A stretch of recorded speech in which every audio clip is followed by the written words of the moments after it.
Thank you, Claire. Um, I just got this morning, and they really wanted to do that, so thank you. And yeah, we have been coming here for just over a year now, and I want to thank you for welcoming us and giving the opportunity to serve here today. My watch just told me I have a high heart rate, so there you go. Let me just make sure my tech is set up here.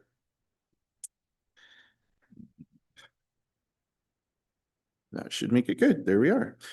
It is traditional, if you've been in church for a while, to talk about the prodigal son on Father's Day, and I won't be doing that. But I kind of am. Ooh. Um, so I'm going to start with something that's personal and sad, but it helps give you context to what I'm going to be sharing today. And that is, I basically grew up without a father. And so obviously all of us have a biological father. And so when that word father, honestly, I really don't know what it means. And it's been a journey for me in order to figure that out and try to discover what that is. So if you have a good dad, awesome. Like, I couldn't be more happy for you. And sometimes I get feelings of anger inside when I hear about how great someone's dad is, because it's a reminder of how much I've lost or have not had. But ultimately, of course, like, that is great. So if you don't have a great dad, it's a lot of work to both deal with that and try to figure out what should the word father look like. So a very quick summation of my biological father and kind of my relationship with him is that he was involved in my creation. Okay. Um, and that's kind of where it ends. So Father's Day has been a struggle for me, and I have to make that dreaded phone call. I feel, the fifth commandment, you got to honor your father and mother and such. And so, I make that phone call, but it's difficult. He says that he cares, but I can't really point to any proof of that. And so that, again, is a struggle. So he's not been there for me. He is interested in himself. And so he's not active in my life, but the relationship is not antagonistic. There were years in my teenage years where I was very angry at him. That lasted until my mid-20s. And then we reconciled. And again, it was unfortunate that I had to do kind of 95% of that. But relationships can be thought of like plants. And the best word I can use to describe this relationship is dead. There's just no water coming to it from either side. He has been there in extreme emergencies. So there was this one situation, me and my friends were going to go to the X in Toronto, and a ride fell through, and I called him, and he showed up, and he took me there. And so that was great. I still remember that. It was over 30 years ago. And so I do remember that. So I'm not bringing any of this up so you feel badly for me or anything. Maybe some of you can identify with these feelings, but I bring this up because our view of our fathers affects our view of God, period. Like that, there's so much science and therapy and whatever that will tell you about that. And so what is your view of God the Father, right? Is it like what I just shared, where it's like, he made me not terribly interested there in emergencies? If we're honest, that's a very functional view of God the Father that I know a lot of Christians have. I was listening to an audiobook or podcast. I don't remember the reference. It doesn't matter that much, but this really struck me in it. And that is, we don't struggle to think about God's intelligence being beyond ours, but we do struggle to think his love is beyond our parents' love. So that's my struggle. I have learned a few things about God as a good father that I think are worth sharing with you this morning. And that's what I'm going to be sharing. The Bible uses metaphors for us, and Dean was very helpful in telling us what's a metaphor versus a simile and such. So the Bible uses a lot of metaphors. And the primary ones that he uses for us is sheep. And I'm sure you love that one. And the other one that is very predominant is he calls us children. So I want to really zoom in on that one. Um, for those that don't have kids, I will tell you, because now I do have kids, that kids are the most obvious teaching instrument God could ever give you, like ever, to help you kind of understand things from another perspective, maybe his perspective. So it's one of the reasons I wanted to have children. Like I knew there was something missing in my life in this whole father relationship thing. And I figured that I would probably learn something about God the Father through having children. And so that was a motivation for me. And so my kids have taught me a lot. And that's what I'm going to be sharing with you. So who are these kids that I'm talking about? So here's a picture of us. And my firstborn is Claire, and she is 13. And then Avery came along 2 years later because that's how you do it. And she is now 11. And then James snuck in right there at 10. He's 11 months from Avery. And so they are thrilled to be your sermon illustrations today. Like, right? I think that's every pastor kid's fear. So let's start with this. The kids are messy. Kids make mistakes, and you don't have to be around them long in order to see that. So Avery really likes helping in the kitchen. That's a very middle child kind of thing to do. And so we're letting her use the microwave in order to do things. And what happens when she pushes 20 minutes instead of 2 minutes? We're going to wreck the plastic or whatever, right? And so I know when she's in the kitchen and she's doing these things for the first time, second time, whatever, I know mistakes are going to be made. I know things are going to get wrecked. But I still let her try, right? Because doing is part of the learning process. God gave us the capacity to speak. The animals kind of grunt at each other, and there's maybe whale songs and such, but there's not a lot of speech that is going on there, but we have the capacity to speak, and we can use that kindly or meanly.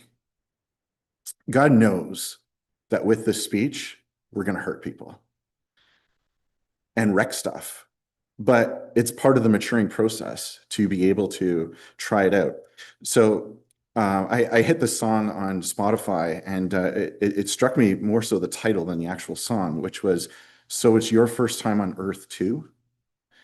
And that really helps, like as I deal with teenage high school issues, and can you believe so and so did this? Can you believe they said that? That song title, well, it's their first time on earth too. So like they're figuring it out as well, and you're going to get it wrong as we go along. So the Bible is full of dad talks, which is wisdom for handling the adversity that we're going to face in this life, frankly, from each other. So it's kind of like he's telling us so that we don't get upset when it happens. In fact, kind of expect it. And so all the Bible verses are going to be up on the screen, so you don't have to flip around. So 1 Corinthians 6, 7, to have lawsuits at all with one another is already a defeat for you. Why not rather suffer wrong? Why not rather be defrauded? That is really a different way of looking at it. It's like, but she said, and I want to, and what, right? And it's like, God's like, just be wrong. Like it's going to happen. So you don't necessarily have to fight back, right? You're going to be wronged, move on. In James, he says, let every person be quick to hear, slow to speak, and slow to anger. Isn't that great kid advice? Like I could tell my kids that when they're in the back seat, like be slow to speak and slow to anger. And in Ephesians, submitting to one another out of reverence for Christ. So those are just a few of the dad talks. Kids fail. Kids make promises that they're never going to keep. Right? I don't know how many you've had of these. Let me carry it. I promise I won't spill it. I promise. Right? And what happens? Right? I totally know they will. But maybe this is the time they don't. Like, again, this is how they learn. So you give them the thing and you fill the cup only halfway and you let them carry it. Okay. So what's the alternative? They don't do anything ever. Right? That's the alternative. So we got to take the messiness as we go. And so this is how they learn. So Jesus demonstrated this really well with Peter. So Peter says, though all these dudes fall away, okay, I will never fall away. I promise I will not fall away. And Jesus like, yeah, I tell you, this very night before the rooster crows, you'll deny me 3 times. And Peter said, no, even if I must die with you, I will not deny you. And all the disciples like, yeah, me too. Yeah. Okay. And so what is Peter doing here? He's making a little kid promise. Like, I won't do it. And what did Jesus do with this? He turned it into a teaching moment. He forgave Peter and said, go feed my sheep, and moved on. The relationship was healed and moved on. Kids don't trust each other. Maybe they shouldn't, like they've learned this from good experience, but they don't trust each other. So when you use kids as messengers, it's really, you're taking a gamble. So I'm upstairs, James is upstairs, Avery's downstairs, and I say to James, okay, let's clean this house up, right? It's time to clean this house. And go tell your sister Avery downstairs. So dutiful James runs downstairs and tells Avery, it's time to clean up, Avery. No, I don't think so. You're not the boss of me, right? She doesn't believe him like at all, right? And I think this is a great illustration for how we listen to one another, again, in the spiritual sense, right? And so let's break down Avery's listening to James. So James says, Dad wants to clean the house. Now, is this in line with Dad's character? Does Dad like a clean house? Yes, Dad likes a clean house. Okay, so it's likely to be true. Secondly, is that something Dad would say? Has he said something like that before? Let's clean this house? Yes, he has. So, okay, that's maybe something that he would say. It lines up with his purposes. Okay, but would Dad really want me to clean the house, right? Like maybe other people clean the house, but me, Avery, would he want me to clean the house? Well, has he ever asked me to clean the house before? Again, actually, yes, he has. Okay, so maybe actually this does line up with what my father said. So what's the alternative? Is that I have to go and tell every single child every single time, every single thing to do, right? Or should they believe one another, right? And so I should be able to pass a message on to James. James was in close proximity to me. James was in a better place to listen to the Father than Avery was. It's not like she was doing something wrong. James was closer. And I gave the message to James, and he passed it on to the rest of the children. This is God's heart for us as a church. As his kids, he wants us to listen to one another. And when he gives a message to one of us, he wants us to take that seriously. Now, of course, you need to test the spirits, right? And make sure that this is legit. Again, I gave you a little example of how you can do that. Has he said this before? Is this in line with his character, etc.? Early in our marriage, Catherine was given this message from the Lord that was really significant and required us to do some very significant things. And I was like praying, okay, God, if this is really true, then tell me. I want to know too, right? Husband and wife should be united in this thing. Tell me too. And did he? Nope. And so I'm now like, well, what do I do? Because now I have to decide if she heard from God or not, and how do we figure this out? So I started investigating it, and I was overwhelmingly like, oh yeah, okay, God spoke to her, and that was a big breakthrough moment for me. It was like, oh, God doesn't have to tell both of us; He can just tell one of us, and they can pass the message along. So here in John, it says, dear friends, do not believe everyone who claims to speak by the Spirit. You must test them to see if the Spirit they have comes from God. So check if it's against the Father's will, and check what he's done before. I do prayers with my kids almost every night. That's my responsibility. And so we go through maybe what you've heard, the ACTS process, ACTS. And so A is adoration. You say something good, positive, true about God. T or C is confession. Confess something that you did wrong, morally wrong. And T is thankfulness, and S is supplication, which the kids have no idea what that word means. It's just ask for stuff. So S stands for stuff. So uh, I want to focus in on the S, supplication side of that. And so over these years, like I said, the youngest is 10. So if you take 10 times, let's say 300, I've heard at least 3,000 little kid prayers. And those little kid prayers, they ask for ridiculous things in the S, right? And so one example is one of the kids took one of the other kids' stuffies, and so they were coming. This is not during prayer time. I'm sorry. They came to me and said that they took my stuffy. I want you to give them 100 spanks, not a spank, 100 spanks.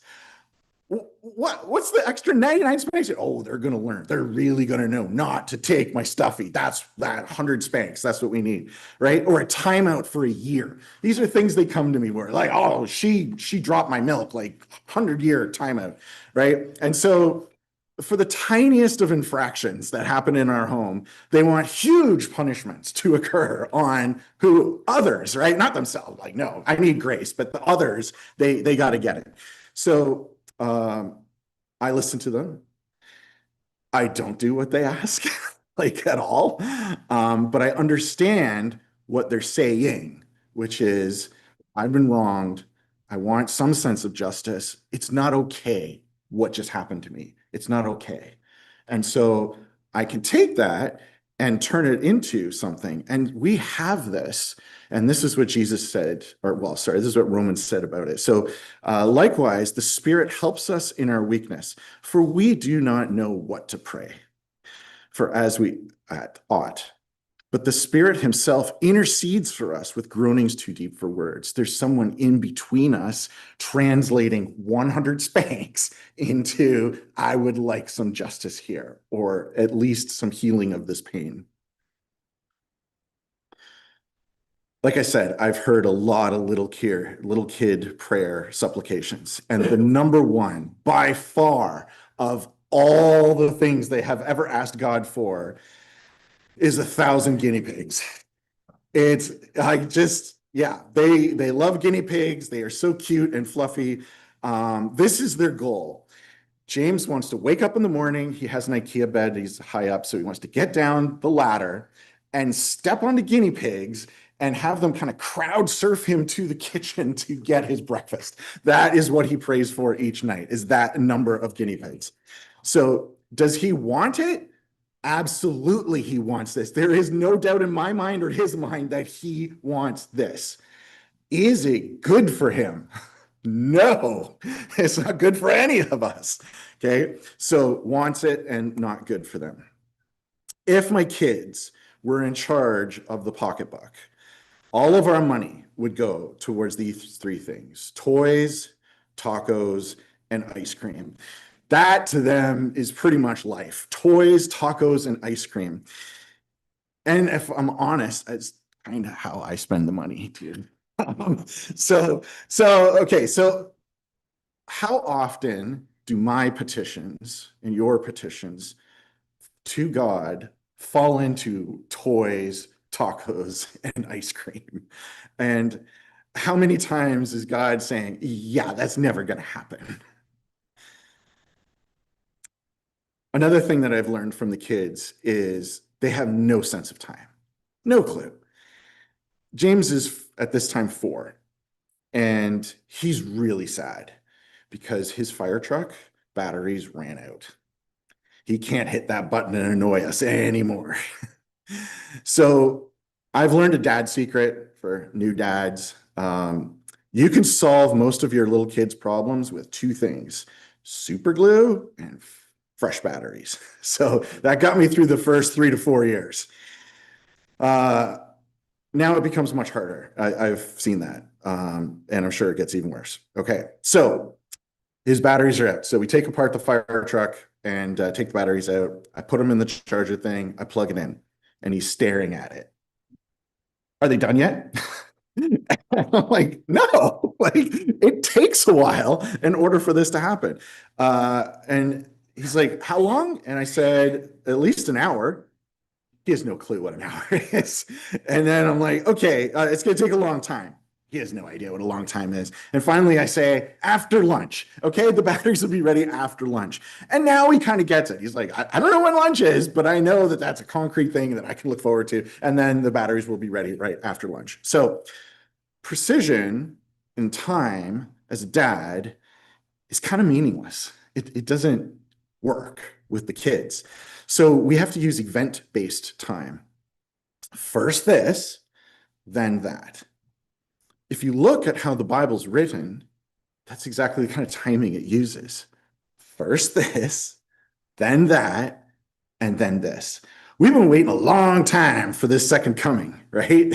And there's no specificity. And I'm a medievalist and I study a lot of medieval things. And it's really funny aside that one of the bishops, a very smart guy, I forget his name right now, but one of the bishops, he was like, Jesus said, no one knows the day or the time of my return. And he said, the year. We can guess the year and put all kinds of effort into the year because Jesus didn't say we wouldn't know the year. So is this guy getting it? No, clearly he's not. So the Bible uses a lot of event-based timing. Maybe you've noticed this, that kids don't want to wait for anything. So batteries to charge, Christmas presents to arrive, etc. They want things now. Uh, so sometimes they come to me and they ask me for things, and then they're shocked that it isn't done in 5 minutes. And I have to explain that thing that you want done is a process. There's like a lot of things to coordinate in order for that to occur. It doesn't just happen immediately. And so how true of that is our Father, that we ask him for things, for a relationship to heal or for a business deal to go through.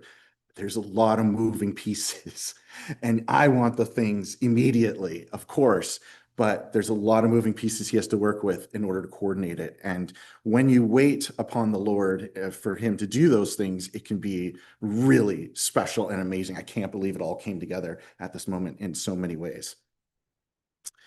But I will say the little kids have something over us, which is that they have a sense of eternity, right? They have no sense of time.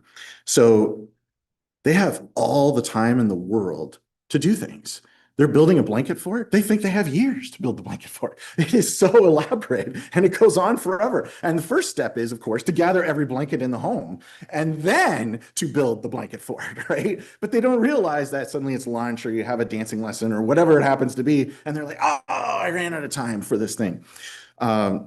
So for us, it's really hard to think in terms of eternity, that this time that we have here now is the time where we're building the blanket forts and we think blanket forts is the most important thing and we have all the time in the world to build these blanket forts and stuff. And it's like, no, this is just a temporary thing and we're moving on to the big thing, the big long time where you have time to do things. And so if you read Isaiah, Ezekiel, Revelations, you'll see that, wow, there's like a lot of time in order to do things later. But when it comes to kids, we have to teach them that things happen in X number of sleeps. And that's their way of judging things.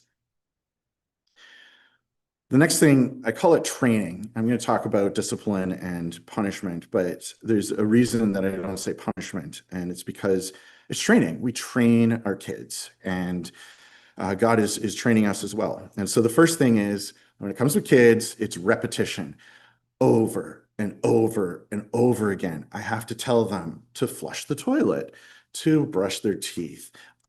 Again, how many times have I put these kids to bed? Well, 10 years times 365 is how many times they've gone to bed. And they still don't seem to know that putting on pajamas and brushing teeth are connected.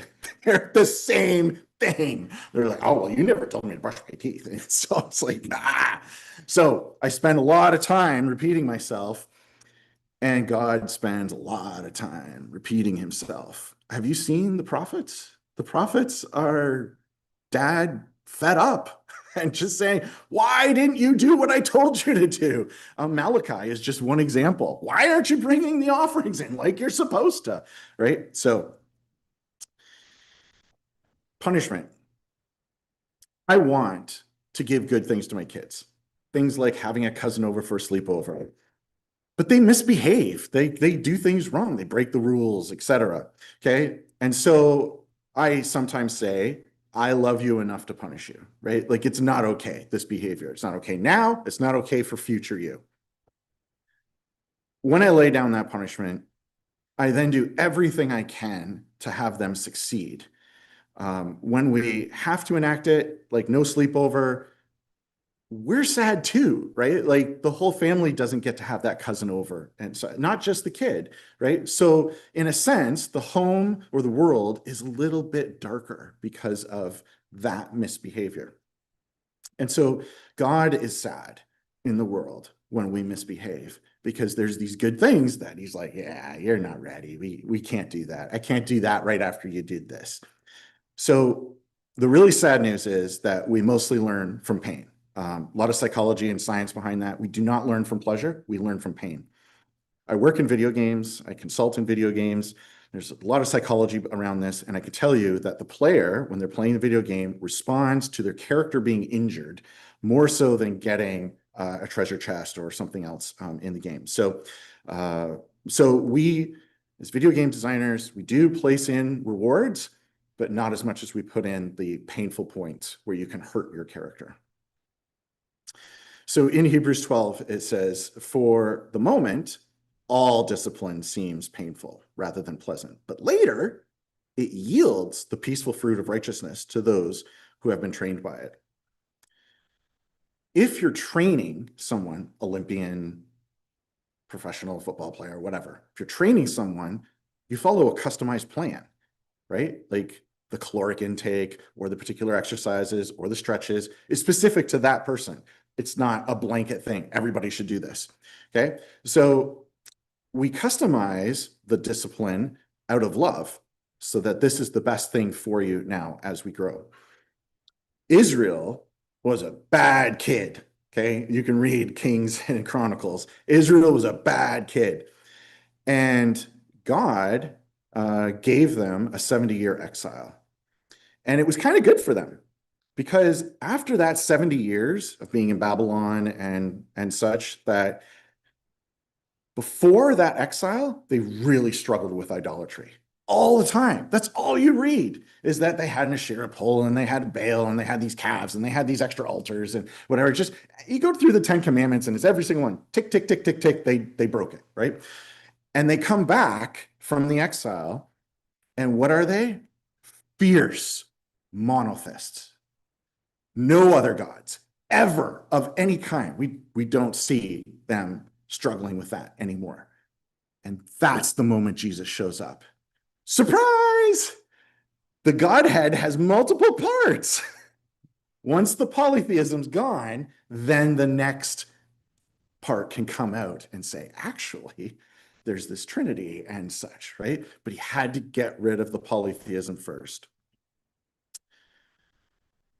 Could Jesus have come sooner? Interesting thought exercise. Israel, obviously when Jesus came, Israel was under the rule of Rome. I think there's a world where obedient Davidic kings following God, maybe Jesus comes and they aren't under the rule of Rome and that they're under self-rule and such. Maybe. Unpunishment. So in Orlando is a burger chain that is founded by a Michelin star chef.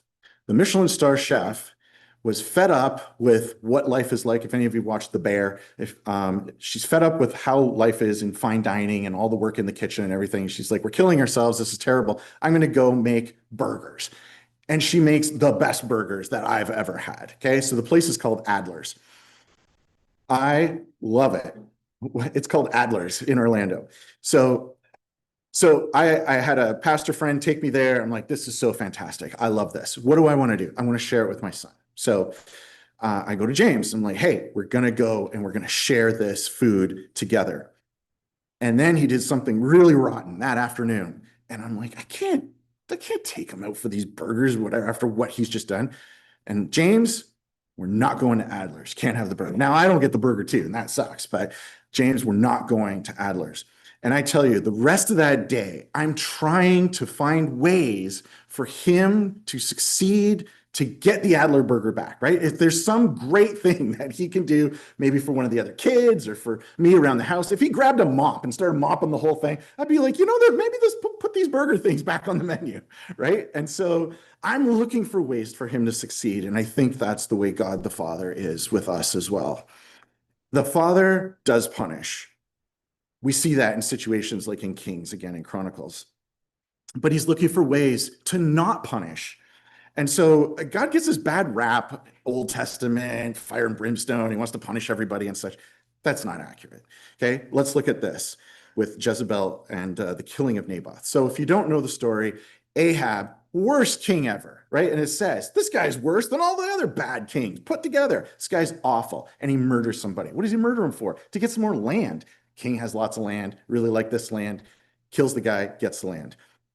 And this is what God says. And you shall say to him, thus says the Lord, you have killed and also taken possession, or have you killed and also taken possession?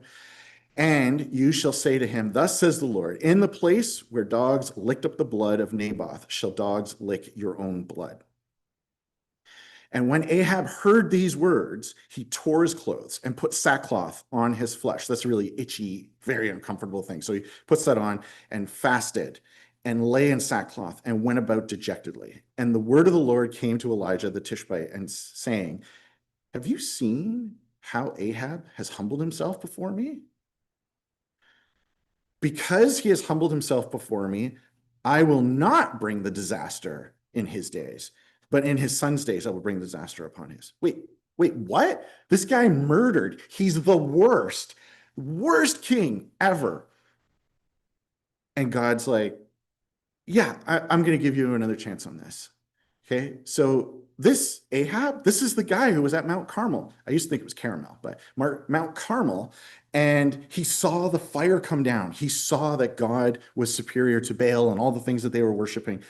Ahab already had many chances. And here he murders someone and God is going to punish him. And then he takes it back. What is up with that? Is that just? Is that right? Is that a king who's ruling correctly? It doesn't make sense until I look at it through the Father who took Michelin burgers away and then is like, okay, you've done pretty good here. Okay, we're going to do that. So grace doesn't make sense, but it's the way that we can train our kids. Everyone seems to talk about God keeping people out of heaven. If you don't confess, you're going to hell, etc. God wants as many of his kids to be in heaven with him as possible, so he can enjoy it together with all of us. The song goes, how deep the Father's love for us, how vast beyond all measure.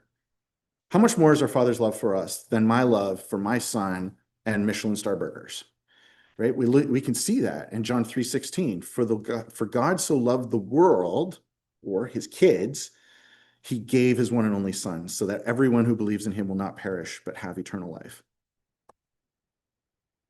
Let's talk about maturity. These are ducks. Ducks, well done.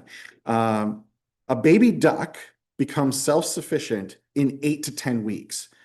Parents, can you imagine if it was only 8 to 10 weeks and we're good, right? You are ready for the world. 8 to 10 weeks. I could totally do 8 to 10 weeks. Okay. But a human takes 21 years.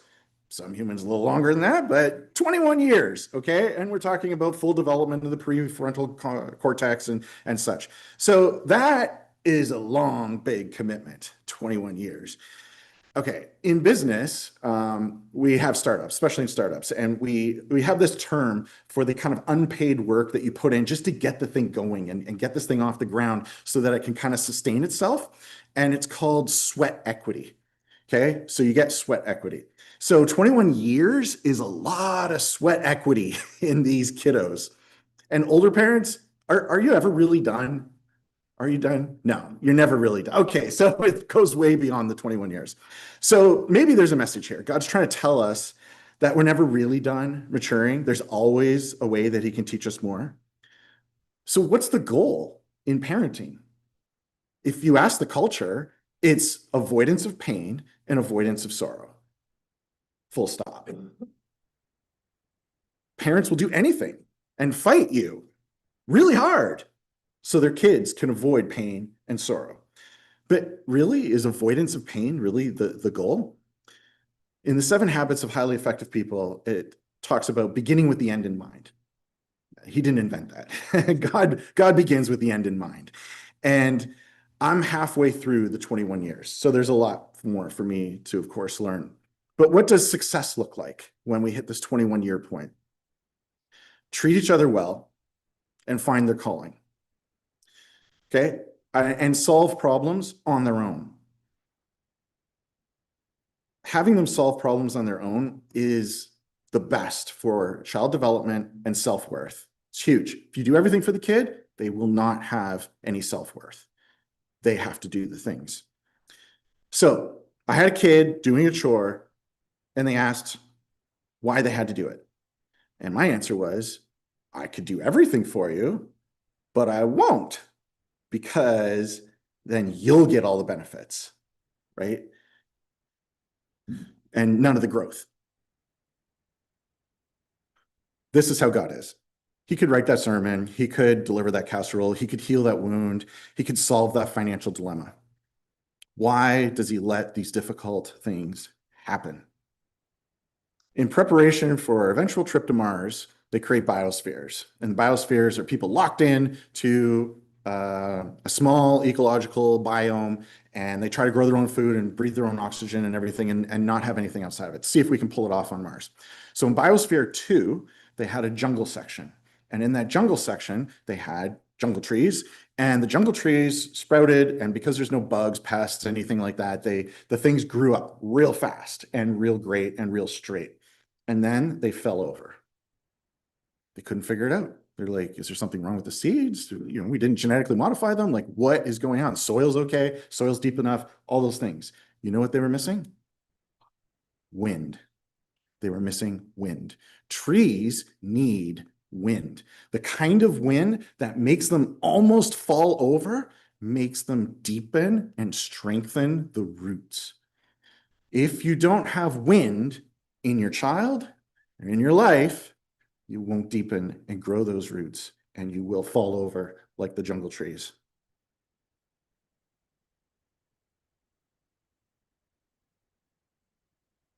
Avery likes to cook. I already told you that. Hey, Avery, you want to make dinner? Yeah. I decide the menu. I go to the store. I buy the ingredients. I put them away so that they're in the right places. At the right time, I prep and cut. I set things to boil. I know how long things are supposed to be going. I'll watch over everything to make sure it's done. And Avery will throw in some ingredients and do some of the stirring. And when we get to the table, she'll say, "We made dinner for all of you." How much truer is that about God?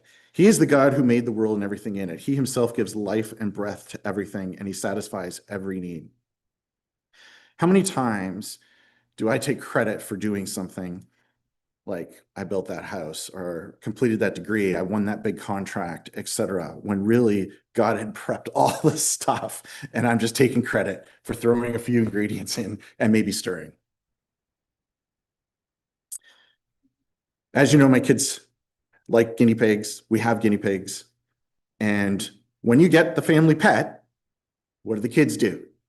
They name it. They name the pet. That's their job. And when they name the pet, now the parents are forever calling the pet by that name.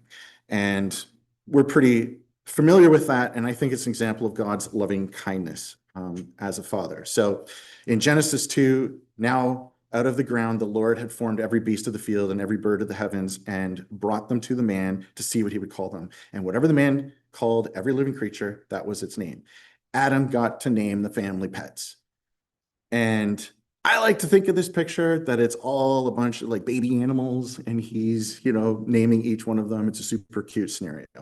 So you're pretty familiar with that one. But here's another example where God does that, where he uses the children's language, and that is in the stars. And so we, or the Greeks, named these stars the Bear, Orion, and Pleiades. And in Job, those are the words that he uses. Who made the Bear and Orion and the Pleiades and the chambers of the south? God uses our words in order to communicate with us. Okay. So let's wrap this up. In Moses, the prophets, and the Psalms, no one would ever pray our Father to God. He's a king. He's in charge. Jesus shows up, and first, he calls God his Father. I should be about my Father's business in the temple. Then in Luke 2, yeah, sorry, that was Luke 2. Then later, he starts talking about God as our Father. In the same way, let your light shine before others so that they may see the good works and give glory to your Father who is in heaven. But like all good revolutions, it's actually bringing back an old idea. God as Father is actually right there from the beginning. In Exodus, it says, there you shall say to Pharaoh, thus says the Lord, Israel is my firstborn son. He's presenting himself as Father of Israel. In Deuteronomy, do you thus repay the Lord, you foolish and senseless people? Is not he your Father who created you and who made and established you? So how much has God the Father done for us just to be able to meet like this? There are times I work at home, I work a lot. My kids are always coming to my office asking me for things. I'm trying to solve things from my office chair most of the time. Okay. But there are times where they come in and things are so bad and so terrible. I got to go there myself and deal with it. And that's what the cross is God the Father saying, it's so bad down there. You kids are behaving so poorly to each other. I got to get down there and make this right. So today is Father's Day. What does God want? He wants his kids to be a reflection of him today. When they see you, they should see a good, good father. When they see me, they can say, oh, I see your dad in you. That's what they should be saying. And lastly, he wants us to get along, to stop fighting and bickering with one another. This is what Jesus said as he was about to leave. This is how people will know that I came, how you love one another. He wants some gratitude. He doesn't need it, but he kind of wants some gratitude. And then he moved into saying, I want you now to pray like this. Our Father in heaven, your will be done on earth as it is in heaven. And so this is what I'm challenging myself to go and do today. How can I honor my true Father and make earth a little bit more like heaven? Let's pray. Our Father in heaven, or as my friend says, King Daddy, we thank you that we can gather, we can worship you, we can learn about you, and that we can encourage one another to be more like Jesus. And I pray that we can take that this day. We can honor our fathers and we can honor you in what we do. Amen.